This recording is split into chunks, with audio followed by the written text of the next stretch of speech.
Bonsoir Romain Pierracchio. Bonsoir. Peut-être devrais-je dire d'ailleurs bonjour pour vous, puisque vous êtes en duplex depuis San Francisco. Voilà, on vous a presque tiré du lit, quoique je vois que vous êtes déjà à l'hôpital où vous officiez. Vous êtes chef du département d'anesthésie, réanimation à l'hôpital général de San Francisco. Vous êtes également professeur de la faculté de médecine de l'Université de Californie. Vous avez commencé d'ailleurs toute une série de recherches sur le Covid-19. On va y revenir. Avant cela, votre réaction sur ce triste record, 2000 morts en 24 heures aux États-Unis dus au coronavirus. Le pays compte à lui seul un quart des cas officiellement déclarés dans le monde. Romain Pierracchio, est-ce que vous vous attendiez à de tels chiffres vertigineux? Est-ce que vous êtes inquiet? Bonjour, merci de me recevoir. Oui, effectivement, il existe des clusters aux États-Unis dans lesquels il y a un nombre de cas qui est très important. On s'y attendait avec une question principale qui se posait aux États-Unis, qui était de savoir à quel endroit et avec quelle force, j'allais dire, la vague allait toucher le pays. Le décalage, je dirais, d'est en ouest nous faisait présager qu'on allait toucher un peu après l'Europe, évidemment singulièrement après l'Asie. Donc on s'attendait à ce que ça arrive avec un certain décalage, plutôt sur la côte est que sur la côte ouest au départ, ce qui semble être le cas. Et puis oui, malheureusement, New York et ses environs sont extrêmement touchés en ce moment, avec clairement ce qu'on essaye d'éviter, ce qui est dans tous les autres endroits, qui sont le fait que le système de santé a rapidement été dépassé. Oui, alors le décalage s'est fait très rapidement entre les différentes régions, comme vous le disiez, les différents États. San Francisco, là où vous travaillez, a été la première ville à appliquer le confinement mi-mars. On imagine que ça a été efficace ? Absolument, du moins, bon, il est évidemment toujours difficile de tirer des conclusions alors qu'on est encore dans le milieu de l'action, je dirais. Rétrospectivement, on aura probablement la conclusion définitive, mais il est quand même extrêmement probable que le confinement très précoce soit responsable d'une courbe qui est finalement relativement plate à San Francisco, même si on a une augmentation certaine du nombre de cas. 50 fois moins de décès qu'à New York, à San Francisco. Absolument, et c'est vrai que singulièrement, on a peu de cas, mais surtout on a peu de décès. Et c'est probablement encore un peu plus important et un peu plus marquant parce que le nombre de cas dépend toujours de la capacité de test, alors que le nombre de décès est quand même un élément très marqueur. Comment se comportent les habitants justement de votre région? Est-ce qu'ils sont extrêmement disciplinés avec ce confinement? Alors, il y a effectivement eu une communication qui, je dois dire, a été assez bien faite à San Francisco, avec vraiment quelque chose d'assez didactique de la part de la ville et du comté rapidement. Et donc, ça a été assez suivi. Il n'y a pas de surveillance policière du confinement, mais en revanche, ça reste quand même relativement bien suivi. Il faut dire que la région et le fait que beaucoup de gens travaillent dans le domaine de la technologie facilite aussi le travail depuis le domicile. Donc, probablement, ça a un rôle à jouer dans le respect du confinement. Oui, avec la Silicon Valley qui est juste à côté. Est-ce que vous êtes en lien avec les autres hôpitaux? On parlait de la saturation des hôpitaux à New York, ce qui n'est pas du tout le cas, donc on l'a compris, à San Francisco. Est-ce qu'il y a des solutions qui sont envisageables, comme en France, par exemple, de transférer des patients d'un État à un autre? Est-ce que ça se fait, ça, aux États-Unis? Alors, il faut voir que là, on touche à un point qui est vraiment une différence majeure entre le système de santé français et le système de santé américain. Tous ces efforts-là sont envisagés et tentent d'être mis en place, mais c'est loin d'être naturel dans le système de santé américain qui est tout sauf centralisé.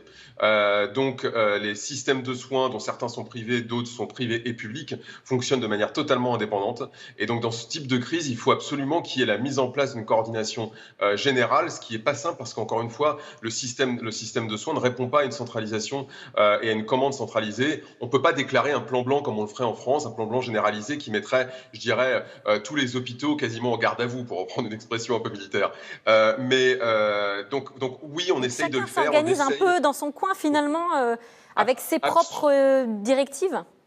Absolument, mais bien entendu, faisant face à une potentialité de mise en stress complet du système, ici la ville essaie de coordonner la réponse entre tous les différents acteurs, mais c'est pas nécessairement très simple parce que c'est pas naturel. L'accès aux soins est très inégal, on le sait, aux États-Unis. Il y a même plus de 10% de la population, je crois, qui n'est pas du tout couverte. Quelles conséquences ça a au quotidien, dans vos hôpitaux, dans les services, justement? Je pense notamment à la mort d'un adolescent il y a quelques jours qui n'a pas pu être soigné. Est-ce que ça, c'est une conséquence directe? Alors, c'est vrai qu'il y a aux États-Unis, je dirais, trois situations. La première situation, c'est celle dans laquelle je suis moi, c'est-à-dire d'un hôpital qui est ce qu'on appelle le filet de sécurité. Donc, en fait, on prend en charge n'importe quel patient, quel que soit son statut de couverture sociale. Il y a l'extrême inverse, les patients qui ont une assurance santé assez importante. Et puis, il y a la fameuse middle class, effectivement, qui peut se retrouver dans des situations difficiles avec des factures à payer qui sont importantes. Et c'est là où la situation peut être la plus compliquée pour l'accès aux soins. Et ça risque d'avoir un impact très important dans l'avenir, puisque évidemment, avec 10 millions de chômeurs en plus, tous ces blocs de systèmes de soins du public au privé vont probablement beaucoup bouger. Ce genre de cas risque de se reproduire?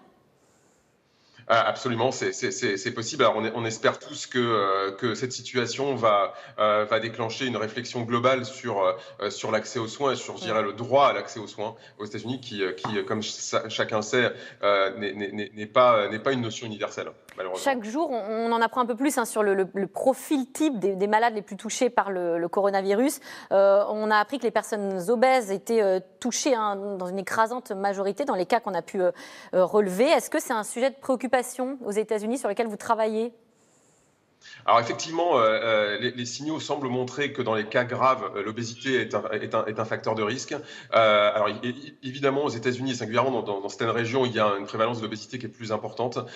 Donc les gens travaillent sur ce sujet-là. Je dois dire que dans notre expérience locale ici, les patients graves sont pas nécessairement, les patients obèses sont pas nécessairement surreprésentés dans la population des patients graves. Donc c'est probablement un facteur de risque, mais c'est probablement pas le seul. Je le disais, vous êtes également professeur de la faculté de médecine de l'Université de Californie. Il y a des recherches qui ont cours sur le Covid.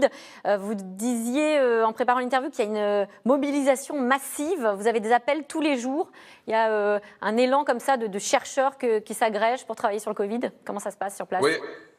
Absolument, et ça, je veux dire que c'est vraiment le côté positif et le meilleur qui puisse ressortir de ce genre de crise, c'est que de tout horizon, les chercheurs se mobilisent et nous contactent, me contactent à travers mes réseaux de recherche, par exemple, pour me dire voilà, nous, notre équipe, pour l'instant, de toute façon, nos travaux de recherche sont en pause parce que du fait du confinement. Donc on est d'accord pour mettre à disposition de l'intelligence, voire même de la technique pour travailler sur n'importe quel sujet. Donc on a des gens qui réorientent complètement leur thématique de recherche initiale vers le Covid pour aider, pour essayer d'avancer au plus vite. Et d'ailleurs, c'est pas uniquement pour la recherche, c'est aussi pour le quotidien, au travers de masques, au travers de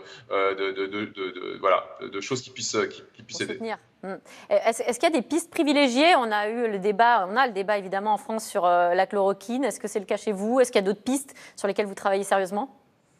Alors oui, donc la chloroquine fait partie de l'arsenal thérapeutique à disposition ici également. On attend comme en Europe les résultats de l'essai Discovery pour affiner un peu les indications. On participe à des essais multicentriques, nationaux ou internationaux sur les antiviraux et notamment sur le remdesivir qui est en essai. Et puis on a à soigner de l'Ebola, c'est ça, du virus Ebola? Absolument. Donc qui est le sujet d'un essai multicentrique actuellement. Et puis on a beaucoup de travaux qui visent à essayer de comprendre le mécanisme de la maladie. On investit beaucoup là-dedans, du point de vue génétique, du point de vue biologique, moléculaire. Voilà, pour essayer de comprendre ce qui se passe exactement. Une dernière rapide question. Vous êtes en lien régulier évidemment avec la France puisque c'est votre pays. Est-ce que vous avez pensé à revenir au front, prêter main forte? Oui, absolument. Ça, c'est presque quelque chose qui me torture un peu au jour le jour, avec une envie de venir soutenir mes anciennes équipes, auxquelles d'ailleurs je passe un bonjour, et je dois dire que je réitère encore ici mon admiration de leur capacité de réponse. Bon, malheureusement, là je suis en charge d'un service ici, donc je dois continuer ici, mais c'est vrai que je suis de cœur et d'esprit avec eux.